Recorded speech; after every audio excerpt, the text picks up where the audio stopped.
Now I'm in London, and in front of me I have Carl Portman. Hello, Carl. Hello. Carl, you have been running a fantastic project the last years. Could you please enlighten us a little bit about it? Certainly, I'll try. I am the manager of chess in prisons for the English Chess Federation. And my job, my goal on a voluntary basis is to try to introduce chess to every prison in England. And how have you succeeded? Well, it's a bit like eating the elephant. You take it a bite at a time, and Rome wasn't built in a day. But I'm having lots of success in the time that I'm able to give.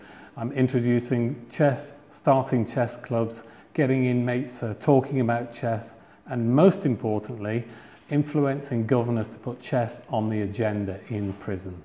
So how many prisons do you have in England, and how many is using chess today, you would say?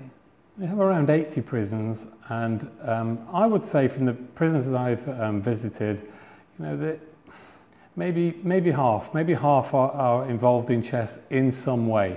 Either they have a formal chess club, or they just play on the wings and the landings, you know, when they have their breaks. And how many inmates? So around 86,000 at the moment in the UK in October 2015, and 5,000 of those are women who also, of course, enjoy chess. And how many of those are playing chess today, you would say? Of the women? No, of all the inmates. I would say around 10%. That means from 86,000, you think that maybe 8,600 inmates is playing chess today? Yes. That's fantastic. I would say so. But what benefits do you see for inmates to start playing chess? Isn't it interesting how we all have a view on what chess does for people? The way I want to measure it when I speak to a government or anyone is to show them the letters I receive from those inmates who tell me what the benefits are for them. You imagine being locked up 23, 24 hours a day. You have nothing. There's no hope in a hopeless place, I'm told, except when chess comes along. They build relationships with other inmates. They have a very productive use of time. You can't bring a pool table into your cell, but you can certainly bring a chess set and board and a book.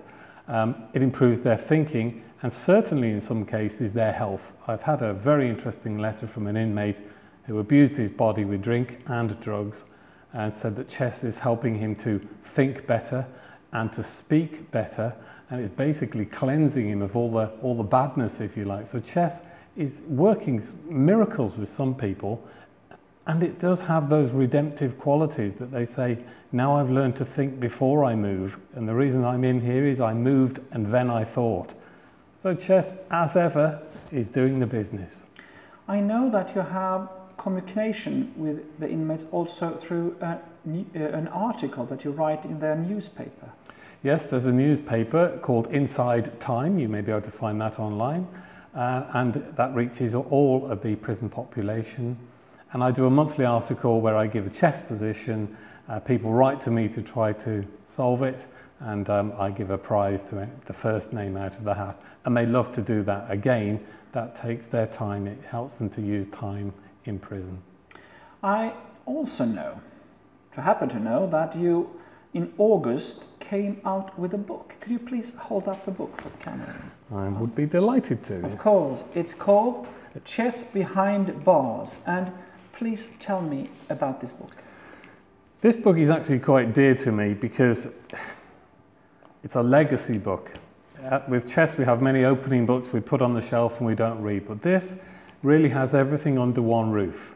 It's written for inmates, but would appeal and does appeal, I'm glad to say, to the wider chess fraternity and the general public, and indeed governments. All of the questions and answers I had from prisons on my way round, I suddenly thought one day, why don't I write all those down and put them in a book? And I've done that. So if you're an inmate, you can read about the history of chess, how to play chess, women and chess, how to motivate yourself and play inside and outside of prison. And there are plenty of selected games and many puzzles and quizzes, no matter what level you're on. So you've got endless hours to use in your inside time to play chess. Finally, Carl, what is driving you?